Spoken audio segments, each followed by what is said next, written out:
My Life Now is a half-hour podcast show which regularly features reviews of new releases and all-time classics of both traditionally published and self-published books.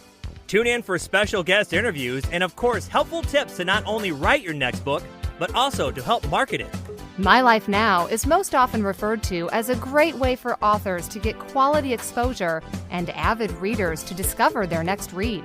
Without further delay, here's another stimulating episode of My Life Now. Well, hello and welcome to another episode of My Life Now. My name is Chris Busher. I'm up here in the beautiful Pacific Northwest. It's another beautiful sunshiny day. It's a little bit cold because we had a nice blanket of snow the other day. So the mountains around us are just looking beautiful, and we have power restored to the studio. So awesome for that. I am being joined today by a very special guest. Her name is LeAnn Wheeler. LeAnn is a wonderful guest. And LeAnn, let me just go ahead and ask you before I even introduce you some more, where are you calling in from right now? I'm in just outside of Denver, Colorado. Denver, Colorado. So you're not no stranger to mountains then, huh? No. And now LeAnn, she is the author of an upcoming book. It's coming out here, supposed to be here in April 2026. The book is called From No Options to New Hope, How EECP Therapy Restored My Heart and Transformed My Life. LeAnn, thank you so much for taking the time out of your busy schedule to join us here on My Life Now. How are you doing here today? Good, thank you. Excellent, excellent. Now we have such an important topic. I know most of my listeners, they have no idea what EECP is, and maybe they've never even heard of you. So I'm excited to be able to introduce both of these to them. Let's go ahead and start with before we get into the book and what EECP is and all of that. Let me ask you the first question I always ask everybody on the show. Number one, is this your first book? And number two, if it is, did you ever think you'd be an author? I didn't think I would be an author about EECP. Okay. I have published other articles and law review articles, other things like that. Yeah, excellent. And now, so this is your first book then, but you published other articles in different publications? Right. Excellent. Now, so with this being your first book, you mentioned that you didn't think you would write a book about this topic. Did you ever think you'd write a book someday then? I had been interested in writing a book about some of my mother's life experiences during World War II. Okay. So awesome. Very different genre. Well, whenever you do publish those books, I hope to be able to have you back here on the show to be able to discuss some of those. But let's get right into it. Now, EECP, can you explain what that is for our audience? I know I have a couple of my audience that are probably scratching their heads wondering, what is this and how does it really apply to me? Right. It's called Enhanced External Counterpulsation. And I had never heard of the therapy either before I needed it and found it. Yeah. Just a little bit of background. I think you said to be yes, that please. You would be interested in that. I have a family history of heart disease in my family. Never thought it would have impact me because, of course, we want to eat healthy and exercise and avoid those genes if we can help it. But when I was 67, I had a heart attack. And then subsequently, in the long run, I had 3 heart attacks, 7 stents, and stents within stents, and a failed bypass surgery. Yeah. So my cardiologist just said at that point, there's nothing else we can do for you. He said, you don't have an artery left on the right side of your heart, so we can't put in more stents. We can't do another surgery. So luckily, I was looking for information, found a preventive cardiologist in Michigan, and flew there to find out more about a genetic condition he'd written about. Yeah. And he surprised me by saying, you need to find EECP. So that's how my journey started. Yeah. And now, so prior to 67, you didn't have any of these issues. You knew that, your family had predisposed to it and it was kind of going through the genes and stuff, but you personally never really impacted you prior to that, huh? I actually had gone to a cardiologist as a preventive measure 6 months before, and they did the stress test and the MRIs and everything and said, your heart looks great. You have no problems. Wow. So it was a surprise. I imagine that was quite the whirlwind of emotions, and you were able to get connected with that doctor over there in Michigan. What a blessing right there. Now, so prior, you didn't really know EECP and how that could really impact everything with your life. Here's something that just it hits me as soon as you mentioned it. When the doctor said there's nothing more we can do for you, I imagine that was a very helpless feeling at that moment, and quite a gut punch. Yeah, it's a very surprising. I've often thought how people must feel when they're told they have cancer or some other deadly illness. Yeah. But of course, it's you just start thinking, what now? What do I need to do? What's the future going to hold? Yeah, absolutely. Now, so let me ask you this. How long ago was all this? I actually had my open heart surgery in COVID during COVID in March of Okay. 2020. I found out I had a failed artery in November of 2021, and I started EECP in 2023. Okay. So it's been a good 3 years now of you going through this therapy part and everything, and it's really just has it transformed your life? Has it taken away a lot of the issues? It really has. It's an interesting therapy because it's so simple. It looks a lot like compression boots, only Okay. you're hooked to an EKG to your heart. We developed it actually in about 1950, some of our cardiologists. But then in the 60s, they started doing a lot of open heart surgery and stents. Hmm. And so we turned to that direction of invasive procedures. China picked up on this, and Okay. China now has thousands of clinics. Another win for China, Another huh? win for China. Sometimes they tend Yep. towards more natural things than we do, maybe. Yeah. I Um, I enjoy as many natural things as possible. Let me right. ask you. So you kind of touched on it a little bit. In the 1950s, the United States started really working towards this, and then they went another direction, more invasive and everything. How are cardiologists accepting of it here today? Is it here in the United States? Are they getting more accepting of it? Are they kind of stiff arming the idea of it? I would say that most of them are not on board as far as advocating for it, although there Okay. are some. But the Mayo Clinic uses it. They have for Yeah. over 25 years. The Cleveland Clinic, it's FDA approved. Medicare will pay for it if you have Okay. advanced heart disease. So, and Medicare's been paying for it since 1998. Okay. So it's something that is well known Yeah. among some people, but what it does is it sort of works like a second heart. So your heart pumps and it pushes all that blood out. Yeah. And then when it relaxes, it has to get all the blood back up to your heart again. And so the compression boots, in timing with your heart, push it back up. It increases the endothelial tissues and actually it helps you grow new arteries. Wow. And that's phenomenal that we were able to discover that or really implement it here Isn't it? about 75, 80 years ago here in the United States. Do you know why maybe it's not as such a common practice right now? Well, I've talked to quite a few cardiologists, especially after starting our clinic, which I did because there were none in. My brother, also younger brother, has heart disease, severe Okay. heart disease, and he's in Utah. And so, after it helped me so much, I started a clinic in conjunction with a doctor. It's a medical clinic with a medical director, but some of the things it does for you, well, and I'm sorry, I'm not trying to avoid your Oh, answer, no, no. but I think let me go back again um, to answer it more directly. I think a lot of the cardiologists think that with all of the medicines we have nowadays, in fact, one cardiologist told me, I said, "Do you mind if I ask why you don't prescribe it?" And he said, "Well, we have all these new medicines, and if people aren't hurting, they don't care."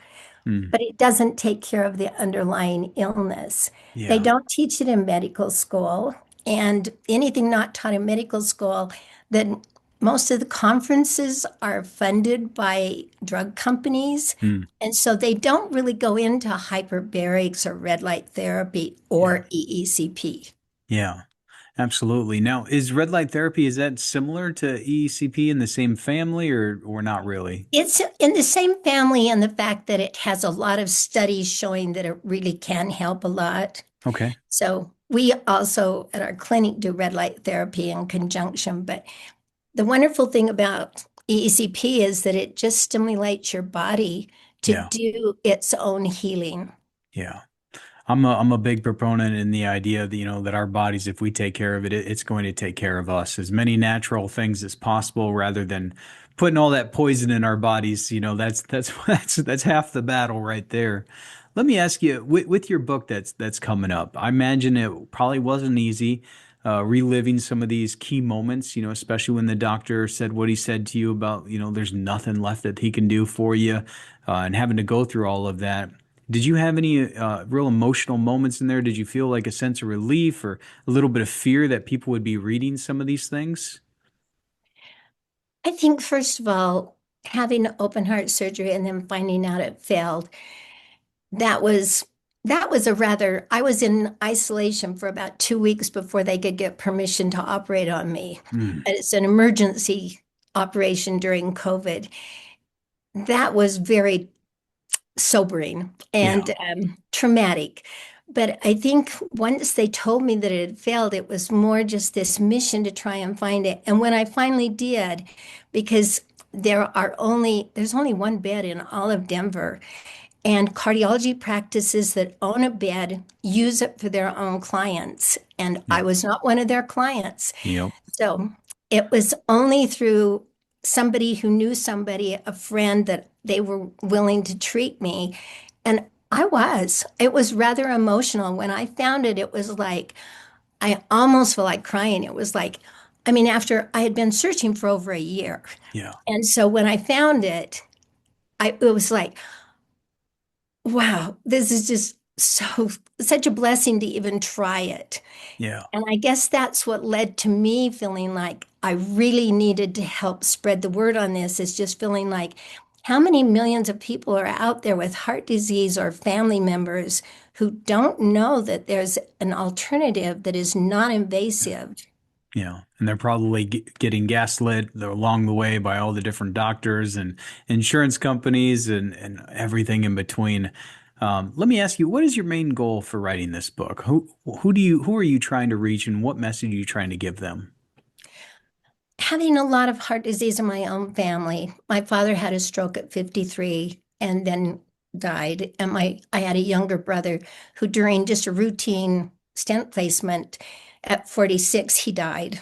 Mm, And so I have known the kind of loss that comes when you have severe heart disease, and the feeling, like you said, of kind of hopelessness and just bafflement of where do I go. I just want people to know that this therapy is out there and that it can't cure everybody. It isn't a miracle cure, but it can help a lot of people. yeah. Absolutely. Now, One, how many people each year suffer from this? You said it was in the millions here in the United States? well, heart disease is the leading cause of death in the whole world. Yeah. China, China uses it for preventive measures. Before Mhm. you have a stent, before you have open heart surgery, they use it to prevent it. Yeah. And a new study came out just recently in November that was presented at the American Heart Association. And they actually showed, it was the University of New York at Buffalo. And they took 19 patients who had totally blocked arteries, 100% occluded. And instead of doing a stent or instead of doing bypass surgery, they treated them with the ECP. 100% of them got oxygen and blood flow back to their heart Oh, excellent. without anything invasive. Excellent. Now, let me ask you, you're the founder of Thrive EECP. Can you tell me just a little bit about that for a quick moment? Well, and as I mentioned, the whole thing came about because my younger brother has heart disease also, and he could not find the therapy. Yeah. And so a friend of ours who is a doctor founded, helped to found EECP, Thrive EECP. And we treat people who have heart disease. We have clients who are 48 who come in and they pass out if they're walking across the room. And there, for a variety of reasons, people might not be eligible for stents or heart disease. Either it's too small with microvascular disease. We have like 60,000 miles of tiny little arteries besides the big ones. Yeah. We tend to think of it as the blocked pipe metaphor. You think of your big arteries and they go in and they unplug it and then you're okay, but they're not realizing that there are all these other arteries that are clogged up that need to be taken care of too. Yeah. So we have patients who were scheduled for open heart surgery and were able to not have it. Yeah. And so it's been very rewarding to help people. But we're never going to reach a large audience just through our clinic. Yeah. I appreciate you taking the time with us today. I know that we're almost out of time, but I did want to ask you one last question. I know that there's probably people that are listening to this podcast right now, and this is prior to or during the moment where your book is actually published. And maybe they're going through something right now. Maybe they're going through this same situation and they're kind of where you were a few years back, on this search, trying to find some help and find some hope. What would you say to one of those people right now that are listening to this show? I would say be your own advocate, and you have to be out researching and finding out information.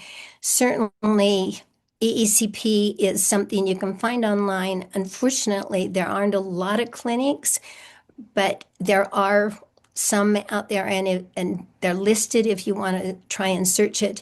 If you go in and read about it, I mean, it's the studies are all very, very positive about what EECP can do. Yeah. Just don't give up hope that there are a lot of alternatives and things that we can do. Even with Dean Ornish's program of reversing heart disease naturally, changing diets, getting exercise, reducing stress, that too has been shown to totally reverse heart disease. Yeah. LeAnn, I want to thank you one last time for being able to be here on My Life Now.